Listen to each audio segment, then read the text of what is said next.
a continuar.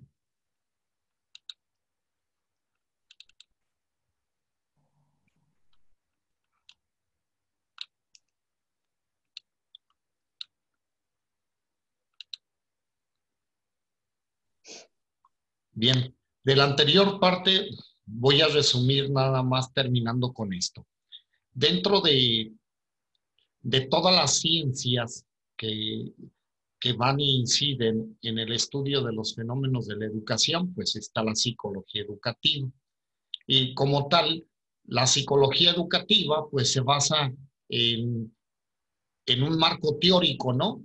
Donde ustedes ya han ido conociendo algunos autores a lo largo de su formación. Ahorita, fíjate bien, ya puedo decir a lo largo de su formación, porque ya no son recién desempacaditos, sino que ya tienen ya unos cuatrimestres caminados. Entonces a lo largo de su formación profesional se han dado cuenta de que existen autores, tales como Ausubel, ¿no? Vygotsky, Piaget, etcétera, que nos hablan acerca del fenómeno de la educación y por lo tanto se forman una filosofía de la educación. ¿Y qué es una filosofía de la educación? ¿A qué te suena, Liz, cuando escuchas esto? Filosofía de la educación. ¿A qué se referirá? Porque ustedes ya estudiaron, hicieron un curso introductorio a la filosofía de las ciencias. Y ahora, aplicando, transpólalo hacia el lado de la filosofía de la educación.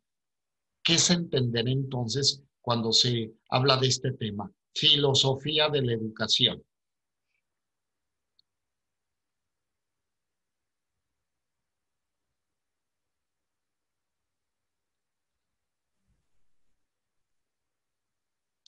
Pues como son...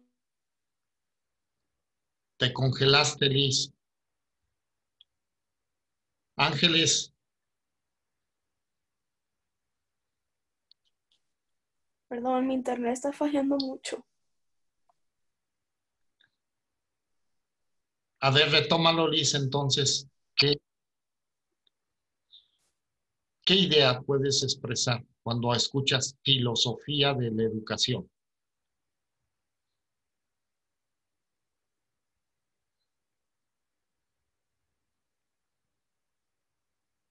¿Qué estudia la filosofía?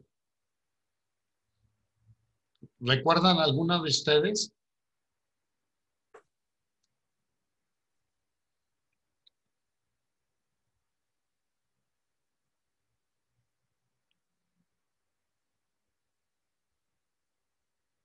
Les voy a ayudar. La filosofía estudia las causas últimas de los fenómenos. Y entonces por eso desarrolla el método científico, un proceso para entender qué es lo que causa algo. Y fenómeno, estoy hablando no solamente de los que dicen si tienen 3 ojos, 4 manos, 20 dedos en una mano, ¿no? O sea, eso no. Fenómeno es todo acontecimiento, toda cosa que sucede, todo hecho que suceda. Entonces la filosofía nos ayuda a entender qué fue lo que causó. Causas últimas, yo les decía, imagínate que hay una fuga de agua en una llave y tú pones una cubeta para que no se tire al piso. Entonces, cuando llega el fontanero y dice, ¿qué fue lo que derramó? Y ya se llenó la cubeta ahí. Dice, ¿qué fue lo que causó que se derramara el agua en el piso? La última gota de agua que cayó en el balde. ¿Cuál será la causa de que haya agua en el piso? La última gota y que se llenó todo. ¿Y cuál es el problema? ¿Cuál fue el problema que originó eso? Una fuga de agua. La fuga de agua. Esa es la causa última. Hubo la fuga, hubo el derrame. No hay fuga, no hay derrame. Entonces, dentro de la filosofía de la educación, se aborda cuáles son los principios, cuáles son las causas ¿eh? Que están fomentando una conducta, que están facilitando un aprendizaje. ¿Sí se entiende ahora? ¿Sí? A ver, Liz, quiero que quede bien claro. Filosofía de la educación. Entonces va a estudiar todos los principios que generan, entonces, una conducta, una actitud, en la persona que está dentro de ese proceso. Por eso hablamos filosofía de vida, es cómo vives tú, tu estilo de vida. Y entonces para entender tu estilo de vida, ¿qué hay que comprender? ¿Qué hay que estudiar? Tú como psicóloga, como psicólogo. Para poder entender cómo es el estilo de vida de un adolescente. ¿Qué tienes que investigar? Su familia. Su origen, ¿sí? Sus orígenes. Entonces, dentro de la filosofía de la educación, se estudia también los orígenes, cómo aprende la persona, cómo aprende, qué sistemas utiliza, y cómo en un momento dado se facilitan procesos de aprendizaje. Aquí hablamos entonces de sistemas de educación. ¿En México tenemos un sistema de educación o cada quien camina por la libre? Tiene un sistema de educación. Hay un sistema de educación. Y este sistema de educación comprende contenidos, comprende métodos, métodos de enseñanza, didácticas, etcétera, en condiciones materiales, en capacitación en los docentes, estilos de los docentes, cuidado de los alumnos, objetivos claros, metas precisas, etcétera. Entonces, dentro de la psicología educativa está inserta en este mundo y entonces vamos a ir estudiando mucho acerca de la didáctica, ¿ok? La didáctica, las formas de enseñar, qué procesos, qué métodos se utilizan para poder entonces asegurar un aprendizaje en las personas. Ok, vamos a pasar a esto.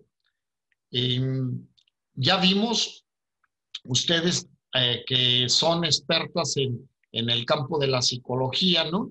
Y entonces la visión que se puede tener respecto de la psicología educativa es, vamos a abordar cuáles son aquellos aspectos que debe de cuidar el psicólogo, la psicóloga educativa, para asegurar el aprendizaje del alumno y asegurar la aplicación de vida. O sea, sí me entienden. Es no nada más tengo el conocimiento, sino cómo lo aplico a la vida. Una persona que no tiene maneras y herramientas para aplicación para la vida, pues, ¿en dónde quedó, no? Quedó nada más aquí en el mundo de las ideas, pero no aplica para la vida. Entonces no completó y no afirmó su círculo de aprendizaje. ¿Sí, Liz? Es como si estuvieran en un curso de mecánica y ya vieron qué es el motor, vieron el funcionamiento del mismo motor, etcétera. Pero cuando tienen un motor enfrente no saben qué hacer.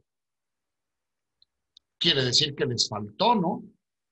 Aterrizar ese aprendizaje en una práctica.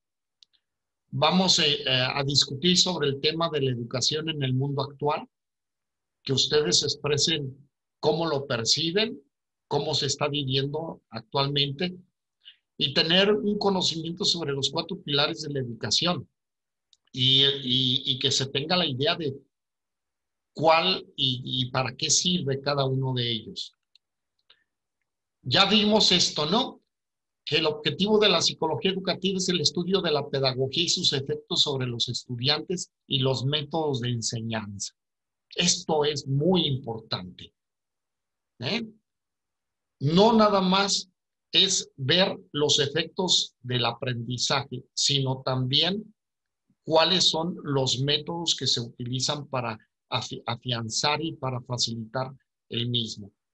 Y entonces se dividen los métodos de enseñanza en 4 categorías para el estudio.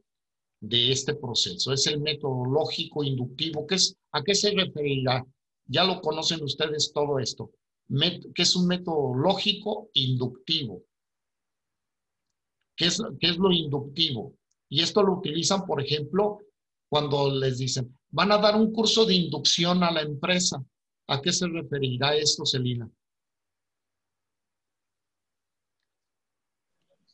A la presentación de la metodología, de lo que vamos a realizar. A decirle, a llevarlo de la mano, ¿verdad? A quien apenas va a entrar en la empresa, a decirle quiénes somos, ¿no? Hacer una presentación de la empresa, sus objetivos, su misión, visión, valores, etcétera. Darle a conocer sobre las funciones de su puesto. Entonces es inducirlo a esto. O sea, al estudiante también hay que hacerlo, a lo mismo. Luego se utiliza el método lógico-deductivo. ¿A qué se refiere la deducción? A que tú debes de ser el participante y sacar tus propias lógicas ideas. Si fuera en una empresa, ahí siéntese y aprenda. Hacer que a partir de algunos elementos pueda la persona desarrollar, ¿sí? Desarrollar. A partir de unos elementos desarrolle. Se le prohíbe que sea creativo, que innove a una persona que entra en una empresa. No, hay que hacerlo que a partir de los elementos que tú le das a conocer, que genere, que innove, que haga algo interesante, ¿no? Luego se utiliza también en este proceso de enseñanza-aprendizaje el método lógico sintético, capacidad de análisis, juicio, raciocinio. Entonces, que a partir de muchos elementos logre simplificar y logre traducir esas ideas en algo concreto. ¿Sí se entiende? Si algo no se entiende, párenme, no se queden con dudas. ¿Ok? Estamos haciendo uso de nuestro pensamiento, habilidades del pensamiento. Por eso es que en la actualidad se desarrollan competencias, competencias, se hace que la persona haga uso de su pensamiento para que pueda estructurar mejor su forma de aprender, su forma de codificar esta información, hacerla suya y también la manera en que la puede traducir y aplicar en algo práctico. Entonces dice, ¿aprenden las tablas de multiplicar? No nada más aprende y comprende las tablas de multiplicar, sino que tiene que resolver problemas, ¿sí? Tiene que ser capaz de solucionar problemas. Entonces también utiliza el método lógico-analítico, capaz de analizar una situación para después resolver. ¿Esta no es la inteligencia? Inteligencia, la persona que hace uso de sus recursos para encontrar solución a los problemas que vive. Una persona que no es inteligente, pues no encuentra soluciones, ¿no? Se le complica la vida. Y entonces tú como psicólogo educativo tienes que analizar entonces a dónde se le está llevando al alumno, a qué experiencia se le está llevando en esta área. Se le está enseñando únicamente a tener un cúmulo de información, nada más a meter como si fueran archivos, ¿no? Acá, no. Se va a tratar de que desarrolle competencias para la vida, que sea capaz de analizar, de elaborar juicios. Se fijan que estamos hablando de los procesos que ya habíamos visto en otras materias, ¿sí? ¿Cuáles son las funciones, las capacidades superiores de la persona? Esto es lo que estás habilitando con estos métodos. Capacidad, análisis, juicio, raciocinio, atención, concentración, memoria, anticipación a problemas, solución a problemas. Esto es lo que siempre uno debe de tomar en cuenta, ¿no? ¿Qué es lo que se está haciendo cuando la condición enseñanza-aprendizaje se está dando de una manera adecuada? ¿Cómo incide en los procesos del pensamiento del alumno? Se ocupa la psicología educativa de estas cuestiones, del proceso de aprendizaje y los fenómenos que lo constituyen, como la memoria, el olvido, la transferencia, las estrategias y las dificultades de aprendizaje. ¿Entienden esta palabra, la transferencia? ¿A qué se refiere la transferencia? ¿O no la comprenden?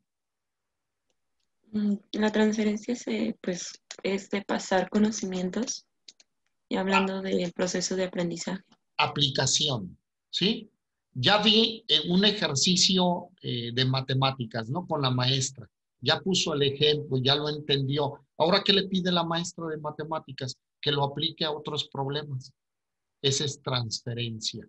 Ustedes van a ver casos, por ejemplo, educativos, ¿no? De problemas de aprendizaje, problemas de memoria, problemas de atención, de concentración. Vas a trabajar con la persona para que desarrolle esta habilidad, pero no nada más que lo haga delante de ti, sino que lo aplique en toda su vida, en todas las materias. Es el caso, por ejemplo, de las técnicas de estudio. Ya hiciste el ejercicio de una técnica de estudio con un grupo de alumnos. Ahora lo que se pretende es que lo transfiera, no nada más contigo, sí, sino que lo transfiera a todas las materias que esté estudiando. ¿Sí, Ángeles? ¿Sí queda claro? A ver, dime, Ángeles, ¿sí está claro? Sí. Ok. Luego, otra, ¿de qué se ocupa? De los determinantes del aprendizaje partiendo de las características propias del sujeto que aprende. O sea, que también le tienes que orientar tú al maestro, a la maestra, el que conozca a sus alumnos cuáles son sus formas de aprender. ¿Cómo aprende? Aprende más auditiva, visual, kinestésico. Tienes que ver esto. Y yo les digo a los maestros que deben de utilizar en sus procesos de enseñanza que se implique en el mayor número de sentidos, ¿no? Sí. ¿Quieres que el niño de preescolar aprenda qué es rugoso, qué es liso? Entonces, ¿qué le tienes que decir a la maestra? Utiliza qué materiales para que el niño distinga entre rugoso, áspero, liso. ¿Qué materiales tiene que estar utilizando? El plástico, la arena. La lija. La lija. ¿De acuerdo? ¿Silis? ¿Sí? Que lo toque, ¿eh? Que toque la arenita, que toque la lija, que experimente esto. Una tercera parte es que lo que hace la psicología educativa va a checar cómo es la interacción entre el maestro y el alumno dentro del contexto educativo. Entonces, los tipos, tienes que analizar el tipo de maestro. Imagínate a una maestra dura, autoritaria, atendiendo a niños de primero de preescolar. Hablamos ya de perfiles. ¿La pondrías en un primero de preescolar a esta maestra? Tienes que poner a alguien muy maternal. ¿Sí? Sí, alguien de confianza. Muy amorosa, muy cuidadosa, muy... Sí, imagínate que quiere colgar al niño porque lloró, ¿no? No, me tiene harta. Entonces, buscar entonces el tipo de maestro para cada grado, para cada grupo, para la materia. Yo sí les digo, por ejemplo, nosotros como docentes también tenemos que ser muy claros en relación a las materias, ¿no? Si no me gusta una materia, ¿para qué la tomo? La conozco, sí, pero no me gusta, no la tomo. Si me dijeran a mí, Pablo, ¿quieres dar la materia de psicología diferencial? No me gusta.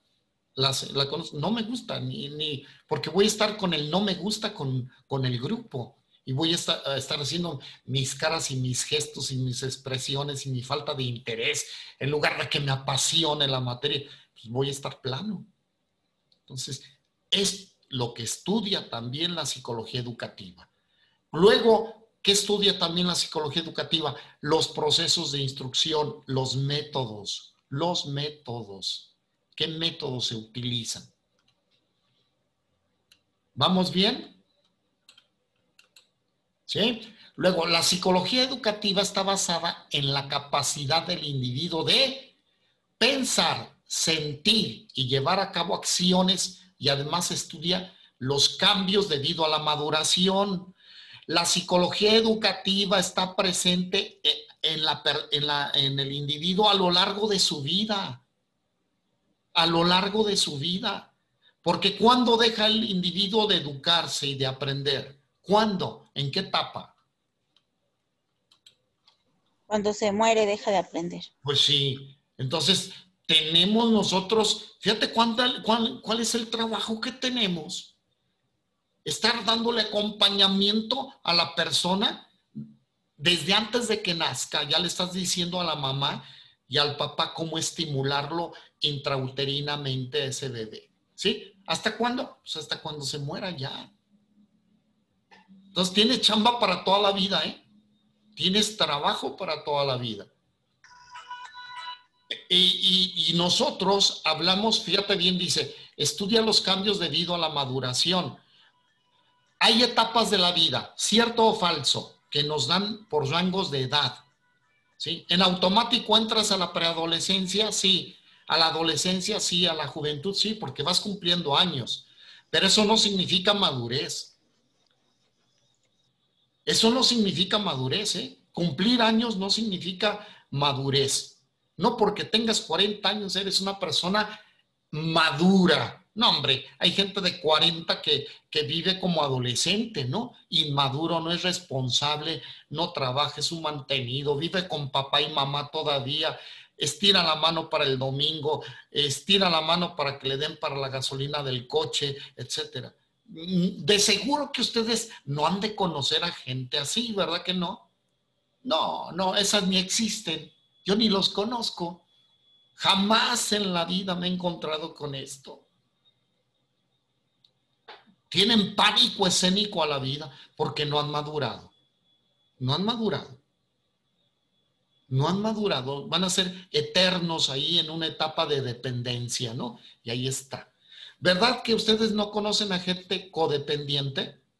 Me golpea, pero lo amo. Ya se rió Ángeles, dicen, yo no conozco a nadie. Es que no maduran, no se aprende. Yo no me imagino a una de ustedes aguantando una situación así de codependencia, de que digas, es que me golpea porque me ama, ¿no? Y el día que no le pegue, dice, es que ha de andar con otro. Pues no, o sea, no entra. Sería algo tremendo, una psicóloga viviendo esta situación. Pues no, yo no entendería, ¿no? Entonces, esto es importante. Nosotros debemos de ayudar al sujeto a madurar. Si no lo ayudamos a madurar, pues, ¿qué estamos haciendo? ¿Qué estamos haciendo? ¿No? Igual le pedimos nosotros a los docentes que los lleven a madurar dentro de la materia que están dando, dentro del grado escolar que están impartiendo, pues que maduren. Y por eso se hacen perfiles. ¿Se han escuchado de esto, no? Perfiles de la educación. ¿Cuál es el perfil de ingreso a primero de primaria? ¿Y cuál es el perfil de egreso cuando terminen primero de primaria? ¿Cuál es el perfil de ingreso cuando entran a la universidad? ¿Cuál es el perfil de egreso cuando terminen sus estudios de licenciatura? Entonces, hablamos de perfiles. En psicología hablamos de eso. Y un perfil te tiene que dar, entonces, ¿Cuál es el grado de madurez que debe tener la persona al terminar, ¿no? Al estar trabajando. Toma en cuenta las variables psicológicas del sujeto y el contexto. ¿Qué es una variable? Órale, metodología de la investigación. ¿Qué es una variable? Y un ejemplo de una variable psicológica. Primero, ¿qué es una variable? Y después un ejemplo de qué es una variable psicológica. Algo que cambia o que no está definido. Algo que cambia, algo que puede tomar cualquier valor. Esa es una variable, ¿sí? Varía. Algo que tiene un valor y que puede tomar cualquier valor, ¿no? Y un ejemplo de una variable psicológica, Anita.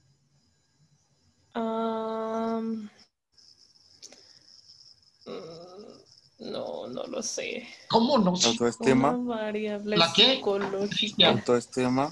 La autoestima. El comportamiento. Cualquier comportamiento, agresividad, timidez, ¿sí? Muy bien. Variables depresión, variables histeria, variables hipocondriasis. Ansiedad. ¿Variable qué? Ansiedad. Ansiedad, el estrés, la angustia, el insomnio. La enfermedad. Sí, cualquier situación de estas. ¿Se puede medir todo esto o no? ¿Puedes medir el amor, Fátima? ¿Medirlo? ¿Puedes medir el amor o no se puede medir el amor? Dice Liz que no. No. No. Bueno, sí. ¿Cómo? ¿No puedes medir el amor, Liz? Liz, ¿tienes novio? ¿Tienes novio, Liz? Esto va a quedar grabado, ¿eh? Va a quedar grabado. Ojo con lo que... ¿Tienes novio? Mira, le pregunto, ¿tienes novio? Y ya congela su transmisión. Fátima, ¿tienes novio? No, Liz, ya regresaste. ¿Tienes novio? Sí. ¿Te ama?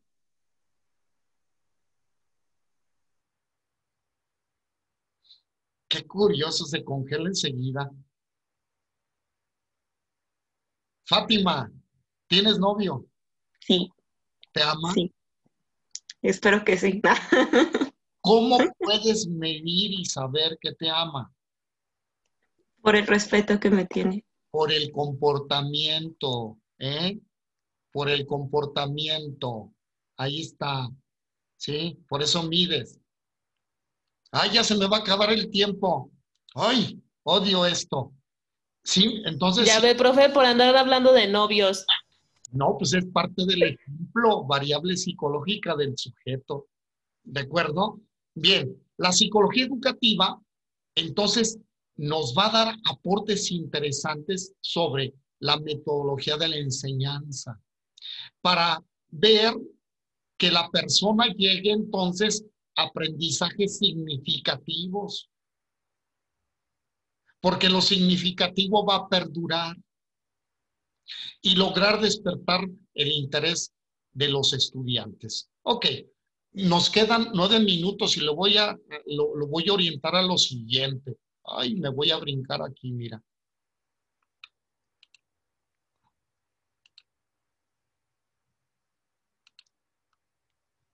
La educación en el mundo actual. Tómala. Ya, porque ya vimos que la educación es a lo largo de toda la vida. ¿Hecho? Aborda todas las etapas. La educación es una actividad, decimos, social tan básica como el trabajo en las sociedades actuales. La transmisión de la cultura acumulada a las nuevas generaciones es necesaria para la reproducción y proceso social. Se convierte pues en una actividad central de la dinámica general y de la vida cotidiana. Ok, primera cuestión. ¿Alguna vez se ha dicho que extender la educación a todos los ciudadanos es la forma más eficaz, aunque sea silenciosa, de revolucionar las sociedades para hacerlas justas e igualitarias? ¿Qué piensan acerca de esto? ¿Se está logrando esto? ¿Se están revolucionando las sociedades para hacerlas justas e igualitarias? ¿Se está cumpliendo con este propósito dentro de la educación a nivel mundial? Ya no es México, mundial. ¿Qué piensan? Que no. Están como en un proceso todavía y hay mucho. ¿Qué se observa y por qué no?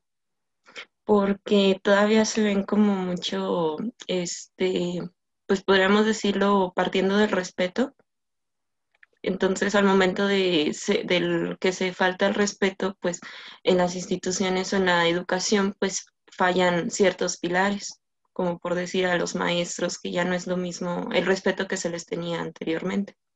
Hago una pregunta. Todas las personas del mundo tienen acceso a la educación de manera igualitaria y justa. No, y menos ahorita.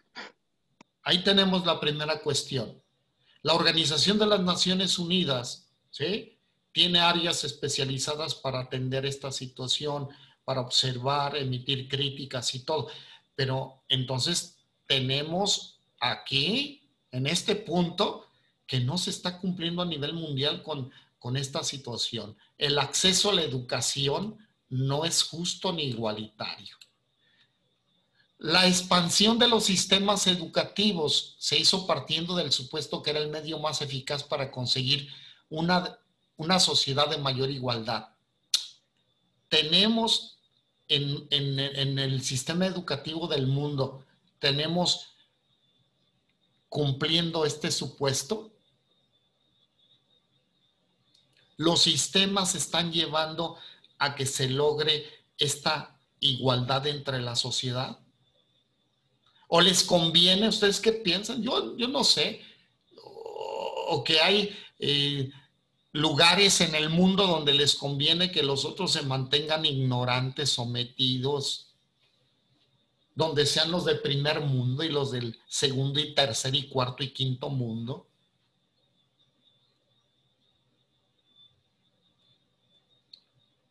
Lamentablemente sí. La otra cuestión. Sin embargo, existen muchas investigaciones que demuestran que existe relación entre el origen social y el rendimiento escolar. ¿Cierto o falso? ¿Existirá una relación entre el origen de las personas y su rendimiento escolar? Sí. Sí. ¿Hay mayor deserción? ¿Abandonan más fácilmente la escuela? ¿Qué estrato social? La clase baja. La clase baja. Los países más pobres. ¿Sí? Claro que existe entonces una correlación así. No, hay gente que triunfa viniendo de abajo, estamos, pero no es el común, no es el común denominador. Entonces, sí es algo, es un estigma en países donde se explotan los niños están en las minas, niños, en el campo, niños, en lugar de estar en la escuela. Y entonces su sistema de vida indica que partes al trabajo, ya no vas a jugar a trabajar. ¿Alguna vez ustedes jugaron a trabajar? Jugaron. No, Sí. porque trabajaba de verdad. Puede ser, ¿sí? Puede ser, ¿no? Sí. Pero hay algunos que juegan, hacen un juego, ¿eh? Y esto, en la realidad de las personas que no tienen una posibilidad de pago de escuela, ¿no? De sus útiles. Fíjate, es que dicen pago de escuela no es ir a una escuela particular.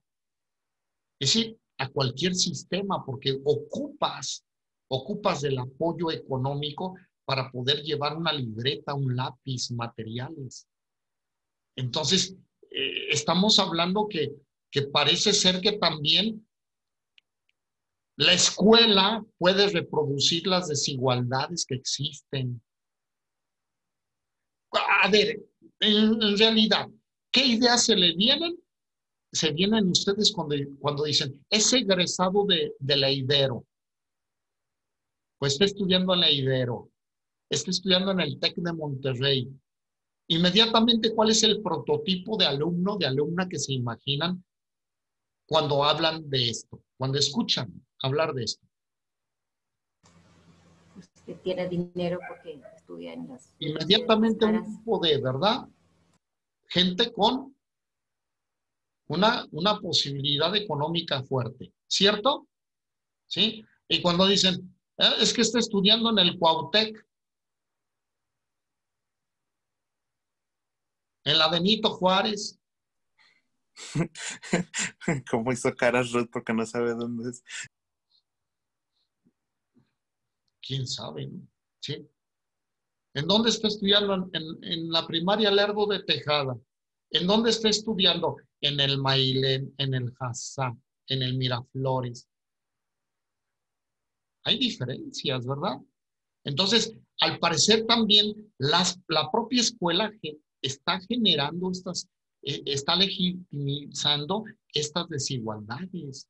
Porque, ¿qué creen? Y es la realidad, ¿no? Si tú no tienes esa capacidad económica, ¿te aceptan en el Miraflores?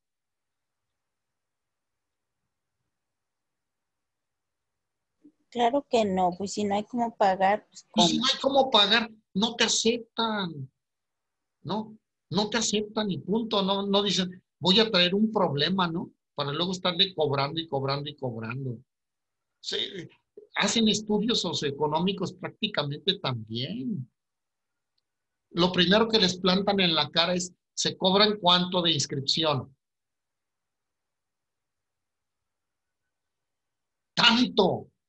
Uniformes de gala, uniformes de esto, de deportes, de esto, libros de tal, y te avientan entonces una información que deja paralizadas a las familias, ¿no? Y dicen, no puedo, no puedo.